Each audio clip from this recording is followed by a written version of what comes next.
Hello friends, I'm Michelle Francesca. This is Inspiration for Life, and in this video I'm going to be sharing 10 things that I have found very helpful in the journey of life and awakening. When we talk about awakening, I think we are sometimes thinking that it's all about ethereal and spiritual matters, but I've come to realize that awakening gets right down into the bones of life, and when it's integrated into the human experience, it can affect positively every area of our being. There's so much one could say on this. I could list, I think, 40, 50, 100 or more things that have been helpful to me on the journey of life and awakening. But here are 10 for today that stood out that I think might resonate with you as well. Number one, as often as I can, every day, I remember who I am as a spirit being, essentially in an earth suit, having an earth-suited experience. This reality check brings everything into perspective. We're on a mission of evolution for the divine, and we have an opportunity to live as a happy creator. I'm going to circle back around to this one at the end, but essentially, when we realize who we are, when we know who we are in essence and in origin, we walk about life in a different way. We see things through different eyes. And this root must be healed to effectively change the fruit in our lives. So the absolute number one thing that I've found helpful is to, as often as possible, every day, remember who I am in my spiritual origin, in my connection to the divine, and to operate from that greater part of me whilst in this earth-suited experience. Number two, accepting that life is in constant flux.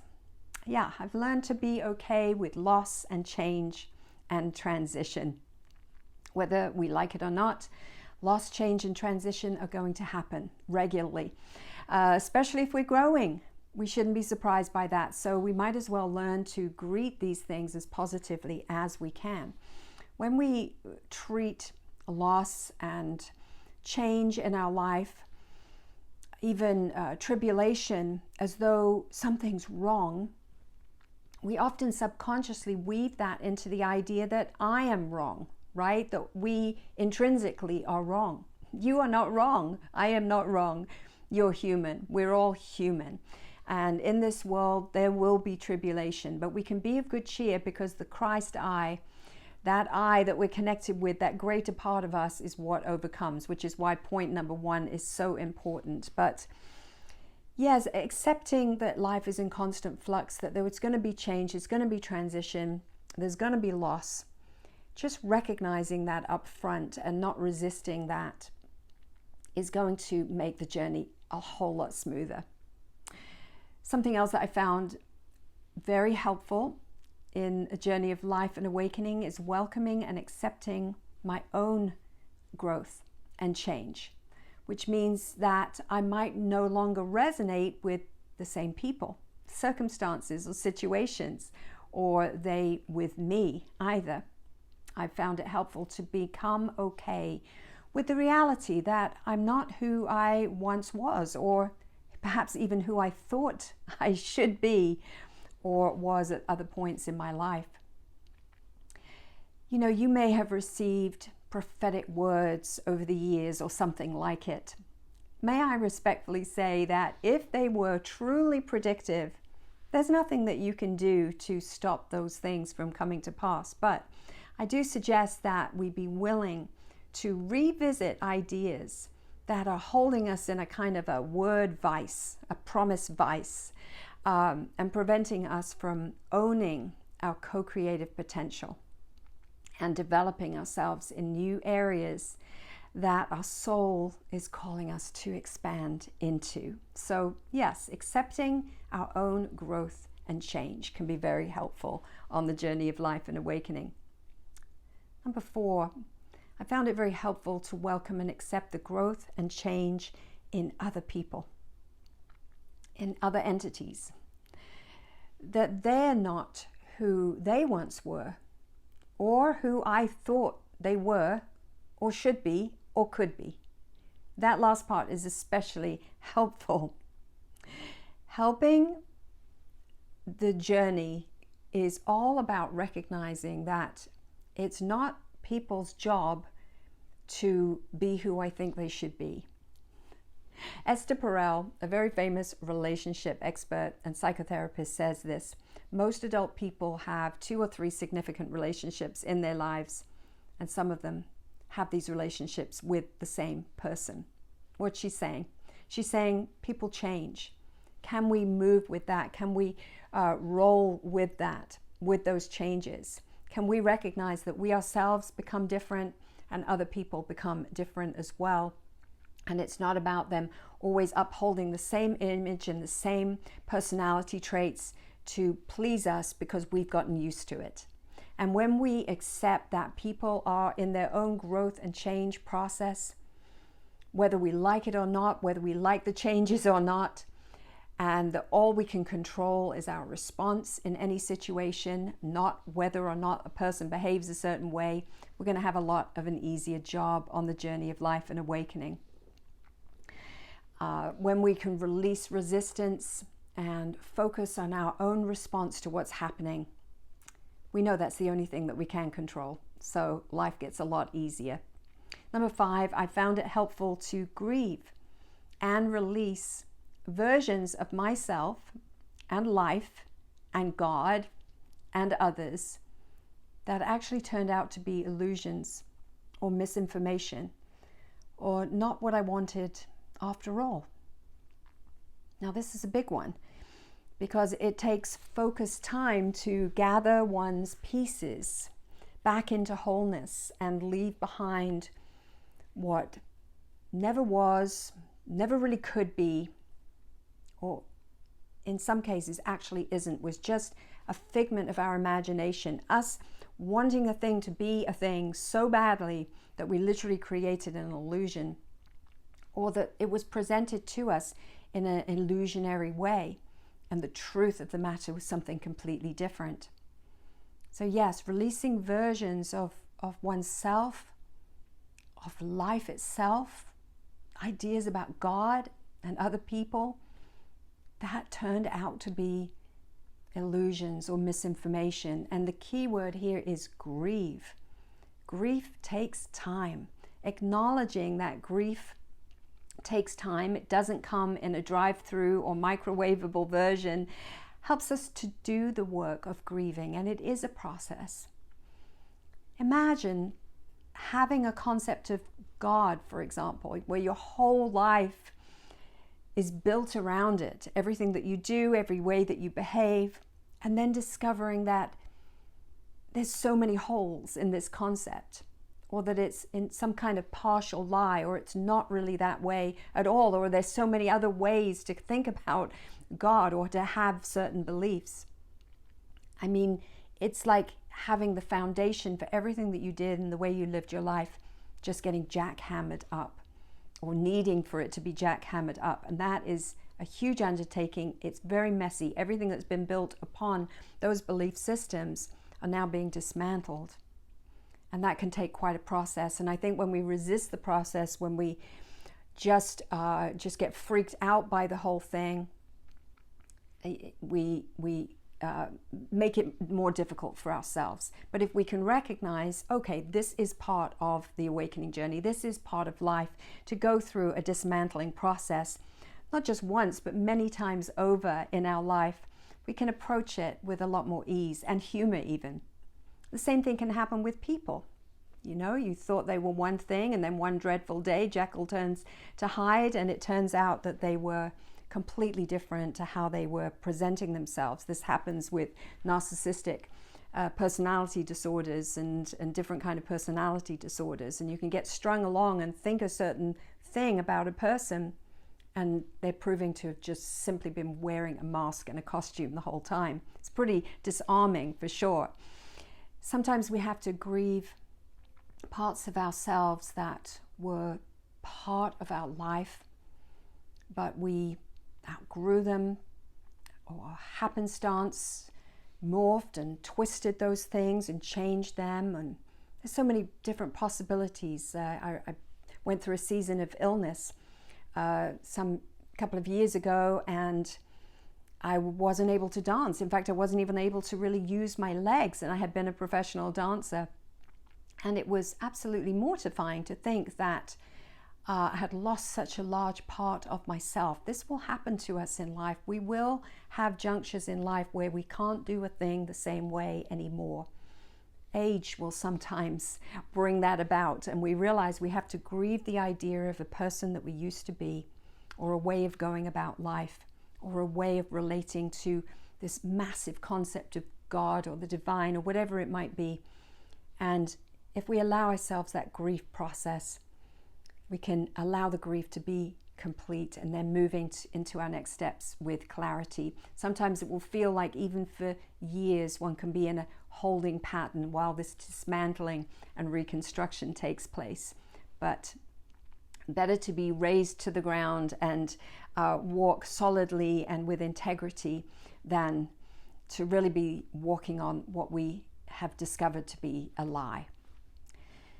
Number 6, another thing that I have found to be very helpful on the journey of life and awakening is to choose to love and honor and accept myself no matter where I am at in life, no matter how I feel, and to take full responsibility for my life.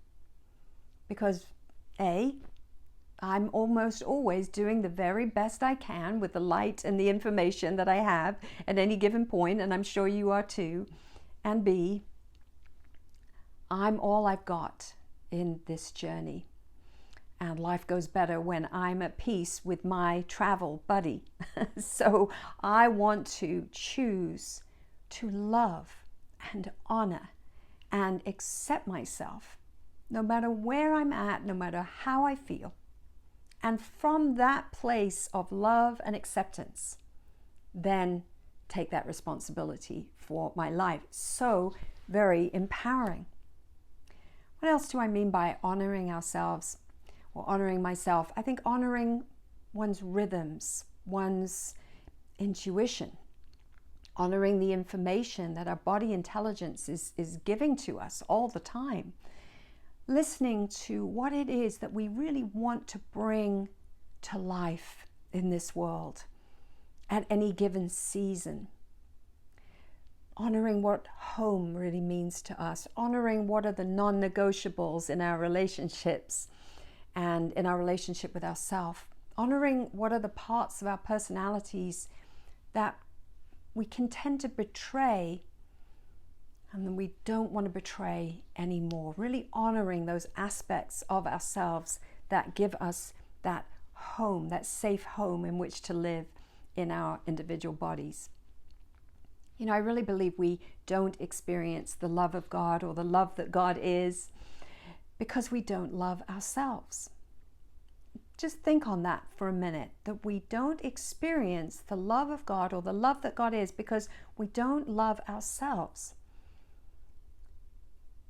God or love or however, like life force is not just out there somewhere as a separate entity and something that is relating to us as a separate entity. Christ in us is that love moving through our veins. The way that God expresses love to us is by ourselves loving ourselves.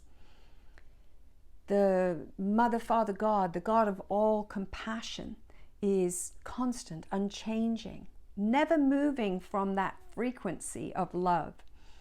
The problem is not with God or with love or pure consciousness, however you want to say it. The problem is with our perception of ourselves. Shame is the biggest component in the revolving door of repeated patterns. Shame is the gate that blocks that love that could always be experienced by us. So when we love and accept ourselves just as we truly are, loved and accepted unconditionally since before the foundation of the earth, something that we cannot change. We can't change that. That is what it is. We just step into the truth of that love that's always available to us. And this flows much more freely as we choose to love and honor and accept ourselves. And from that place, then take that empowered responsibility for our lives in co-connection, in co-creation with that divine and powerful love, always working for our good. Number 7, I have found it very helpful on the journey of life and awakening to be okay with calling things just as they are. Being okay with saying, it is what it is. Not in a throw up my hands and sort of in despair and say, que sera, sera. No, recognizing that it is what it is. And then decide how I'm going to take responsibility for my life and create from that place. I'm going to lean into my personal potentials. This is what it is. This is what's happening. They are who they are, but I am who I am, and I can lean now into my personal potential and create, co-create from where I'm standing right now in this situation. I establish my point of attraction and co-create freely and powerfully and joyfully. From there, I can choose to do that. And that has been a very helpful thing in this journey of life and awakening. Number 8, I adopt an I am here perspective. You know those maps at the mall or at the zoo or on a hiking trail? They show the map and then there's a dot titled, you are here. It sounds so simple, but it's very important to know. It's important to acknowledge and to accept, because sometimes we don't like where we're at. We feel ashamed about where we're at. We thought we should be somewhere different. We thought we'd be further along by now, whatever that means. Maybe we made a mistake and we have to circle back around. Maybe we're a little bit lower down than we hoped we'd be at this point in our life. Whatever it is, when we adopt an I am here perspective, this is very empowering, because we're wasting so much energy and focus trying to be who we're not, trying to be where we're not, and it's not helping us at all. We are right here where we're at in this present moment. We sometimes imagine ourselves to be at a place of stature or fitness or status that we are not right now. And traveling forward from a place that we're not is very difficult. As I said, it's even illusionary. It's self-deceptive. It impedes our progress. So humility and acceptance is required, and being willing to say, I am here, actually helps us to come into a place where we can release the shame or release pride and the things that block clarity to the next step in our journey. In many ways, the awakening journey is a journey of undoing. And I think we should be comforted by that. As Paul Coelho says, it's not so much about becoming anything. Perhaps it's more about unbecoming everything that we're not, so that we can be who we were meant to be in the first place. You know, some of the greatest innovators had to get fired from a job at some point in their lives to have room to become who they truly are, all the potential that was inside of them. In that other job, they were put in a box, hemmed in, pigeonholed, assumed to be this and that, when there was so much more to them.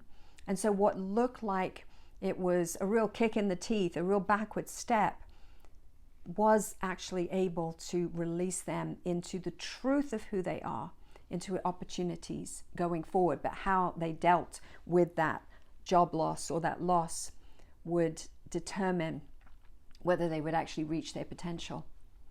Personally, I believe there's no rejection in the kingdom of God, only redirection. Why try to be where you're not welcomed? Remember, number 4, it's not people's job to be who we think they should be. Let's not put that on people, that they have to welcome us as we are. Maybe it's better for us to be planted in a garden where we can truly flourish. I experienced a terrible thing once. Someone very, very important to me, very special to me, very influential, repeatedly telling me what a disappointment I was to them at every stage in my life. It really hit me hard and was just very disturbing and destabilizing at the time. But I think what they were really saying was, and I realized this, was I didn't conform to what they thought I should be to help them regulate their highly dysregulated emotions. I just didn't feed their ego. I just didn't do what they expected or wanted from me to make them feel better about themselves, or to hold them together and hold all their dysregulated emotions and pieces together. And because of that, they said they were disappointed in me. Now, it was so important that I realized that it was simply a projection of this person's disappointment in themselves. They're being out of sorts with themselves because, truthfully, disappointment is basically impossible. I love this scripture. I'm going to quote a scripture. Before you were formed in your mother's womb, I appointed you. This is God speaking. I appointed you, or you were appointed.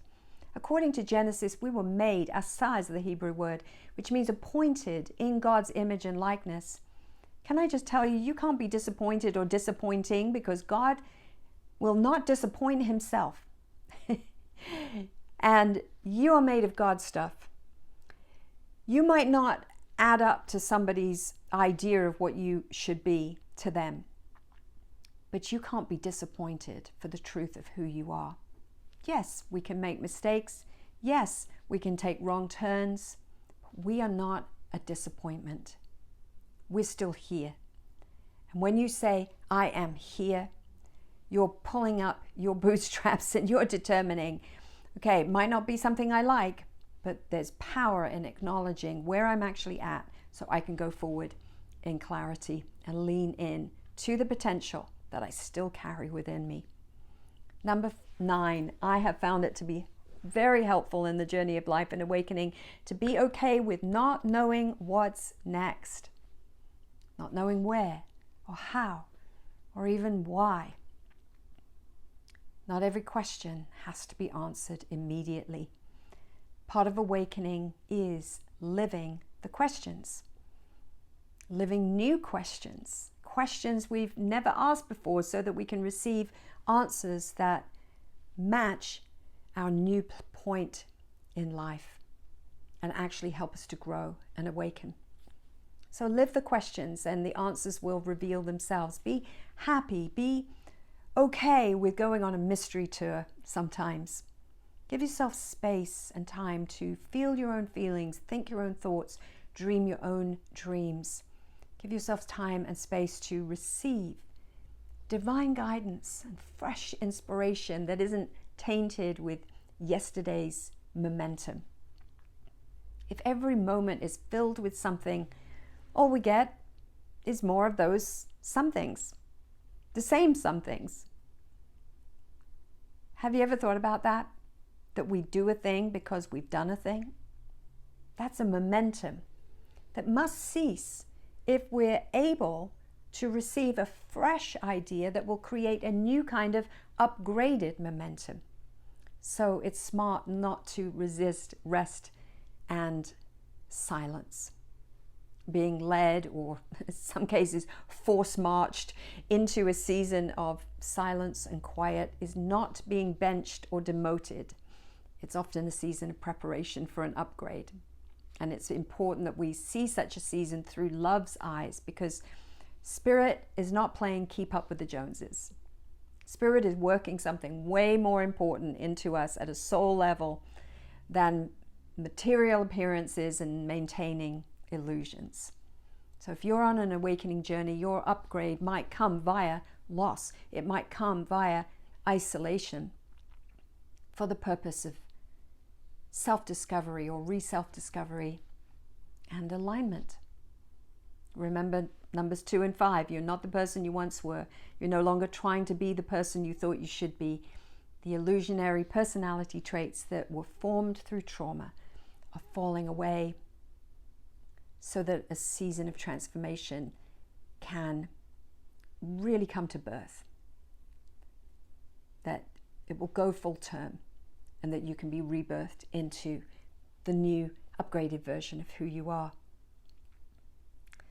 So that was number 9, being okay with not knowing what's next and where and how, not having an answer for every single thing in every red hot minute. Number 10, never go a day without patting yourself on the back for showing up to life and for choosing to be here. You're amazing. You've faced very tough things. You're still facing very tough things, yet here you are, still showing up. I have found it so helpful to recognize that sometimes it's going to have to be me that reaches back and pats myself on the back and congratulates myself for getting out of bed and making it through one more day, especially when I'm going through difficult times.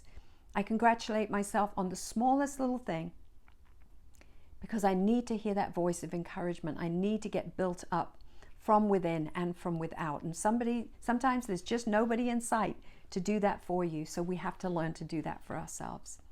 Keep patting yourself on the back. Keep blessing yourself, not cursing yourself, blessing yourself for the courage that you are showing, because you might be the only one that does that, and you do need to hear it every single day. So returning back to number 1, remembering that you are a spirit being of spiritual derivation and essence. This will go a huge, long way to helping you show up in life empowered and confident from the inside out. I hope that you've been encouraged by these 10 things. Accepting that life is in constant flux, learning to be okay with loss and change, welcoming and accepting your own change and growth, welcoming and accepting the change and growth in others, grieving losses of versions of yourself, life, God, others that turned out to be illusions or misinformation, choosing to love, honor, and accept yourself fully. And from that place, taking responsibility for your life. Calling things exactly as they are. Being okay with it is what it is. And establishing your point of attraction to co-create from that place. Adopting an I am here perspective so we don't live in self-deceit. And being okay with not knowing what, where, why, and how sometimes. Letting the questions be lived in order to find the answers, and keep that encouraging words coming. Keep patting yourself on the back. You might be the only one that does, and you've got to do it for yourself sometimes. I hope these 10 things have been helpful for you. Again, if you need help with any of these points in your life, support in your spiritual journey or your life, reach out to me at michellefrancesca.com. I offer very reasonable coaching, accessible so that everybody can have that listening ear and that opportunity to reframe if they need it. And that's, as I say, michellefrancesca.com. It'll be in the description box below. Thanks so much for being here today. You are amazing and you are wonderful, and you're doing an incredible job on this journey of life and awakening. And I hope to see you again soon.